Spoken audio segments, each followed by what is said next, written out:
महाराज जी। जिज्ञासा रखेंगी जिया जैन जो सूरत से हमारे बीच हैं। उसके बाद तैयार रहेंगे अनिकेत जैन। नमोस्तु महाराज जी, मैं जिया जैन सूरत से। मेरी ये शंका है कि हमें पाठशाला में सिखाया जाता है कि अग्निकायक में जीव होते हैं। जब हम दीपक जलाते हैं तो उसमें से भी अग्नि निकलती है, तो उसमें से भी अग्निकायक जीव की हत्या होती है। तो क्या हमें दीपक जलाने चाहिए कि नहीं? दीपक जलाना चाहिए कि नहीं जलाना चाहिए, तो फिर हम ये और पूछो कि घर में रोटी बनाना चाहिए, गैस जलाना चाहिए या नहीं, ये पूछो ना। घर में बिजली जलाना चाहिए या नहीं, ये पूछो ना। घर में पंखा कूलर जलाना चाहिए या नहीं जलाना चाहिए, ये पूछो ना। यदि ये सब, इन सब में भी जीव मरते हैं। दीपक में कितने मरते हैं और गैस चूल्हे में? अग्नि दीपक में ज्यादा जलती है गैस चूल्हे में है? हाँ, तो गैस चूल्हा, लाइट जलाना, पंखे कूलर जलाना जिस दिन तुम बंद कर दोगे उस दिन दीपक जलाना बंद कर देना चलेगा।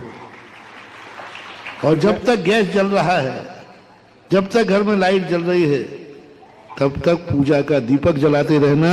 उसमें कम पाप है लेकिन पुण्य ज्यादा है। आजकल ये बहुत ज्यादा कहा जाता है कि दीपक में हिंसा होती है, दीपक में हिंसा होती है, और ऊपर पंखा लगा के उसी मंदिर में बैठे, लाइट जल रही, कूलर चल रहा है, पंडित जी लोग कहते हैं अरे दीपक में महान हिंसा है, ये नहीं करना चाहिए। और कूलर चल रहा है, कूलर में कितनी हिंसा है, बिना छाना पानी चल रहा है, कूलर में कितनी हिंसा है, वायु का है, जीवों की। पंखा ऊपर चल रहा है जो किसका हत्यारा है, संगी पंचेंद्रिय जीवों का हत्यारा है ये पंखा। होते हैं कि नहीं, कई बार पक्षी कट जाते हैं, इसमें हिंसा नहीं हुई, ये भी तो उसी के लिए कर रहे हैं। दीपक के साथ में मेरी एक इसका बहुत अच्छा संस्मरण है। शुरू में आप लोग शाम को आरती करते ना आचार्य भक्ति के बाद, तो मैं बैठता नहीं था। अशोकनगर वगैरह में शुरू में मैं पहली बार जब गया तो आप जैसी आचार्य भक्ति करता था मैं तुरंत उठ जाता था, यूं संकोच बस उठ जाता था, क्या आरती कराना है, उठ जाता था। एक दिन क्या हुआ कि एक पंडित जी आए, वहां वे नीचे प्रवचन कर रहे थे कि देखा दीपक जलाने में, आरती में इतनी हिंसा होती है, बलि है बलि, देखा इसलिए महाराज उठ के चले जाते हैं। तुम लोग दीपक जलाते ना इसलिए महाराज उठ के चले जाते हैं, क्योंकि हिंसा का काम। अरे मैंने सुनाओ मेरी खोपड़ी ने काम किया, हे सुधासागर, तेरे उठने से एक आगम की क्रिया का लोप हो जाएगा, कुंद कुंद झूठे हो जाएंगे, सारा आगम झूठा हो जाएगा, सारी पूजाएं झूठी हो जाएंगी और ये अनर्थ हो जाएगा। ये तो कह रहा दीपक के लिए इस प्रकार है। दूसरे दिन से फिर मैं उठा ही नहीं, तो आज तक उठा ही नहीं।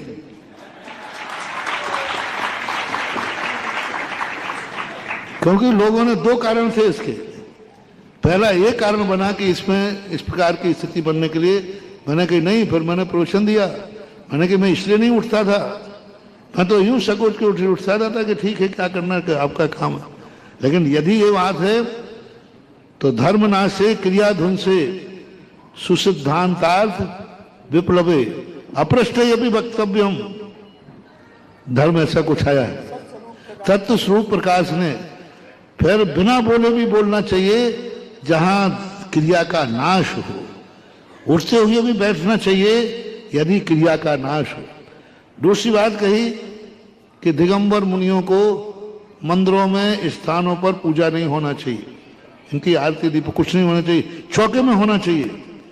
इसलिए गृहस्थों को इसलिए हार के समय पूजा बताई है क्योंकि मंदिर में इनकी पूजा नहीं होना चाहिए। इसलिए घर नवदा भक्ति की पूजा, इसलिए घरों में पूजा की जा सकती है। अरे मैंने कहा ये तो सब मिटा दिया मैंने। फिर उसके बाद मैंने कहा नहीं, अब ये दिखाना है इनको कि देव सात गुरु के ही मंदिर हैं और इनकी पूजा सही मंदिर में ही होना चाहिए। आहार के समय की पूजा तो वो एक विधि है नवदा भक्ति में, एक श्रावक की पर्टिकुलर विधि है। आहार लेते समय किससे लें? भक्त से आहार लिया जाता है। भक्त से आहार लिया जाता है तो वो भक्ति का एक सर्टिफिकेट है। लेकिन नित्य नियम की पूजा तो देव साध गुरु की पूजा अनिवार्य है। बिना विधान, कोई भी विधान करो, कुछ भी करो, देव साध गुरु की पूजा तो करना ही पड़ेगी। भले अर्घ चढ़ाओ, लेकिन चढ़ाए बिना कोई विधान नहीं होता। तो उनकी मेहरबानी से तुमने आज प्रश्न किया बेटा, तो मुझे बहुत 91 की बात याद आ गई कि उस समय भी ये बात हुई थी।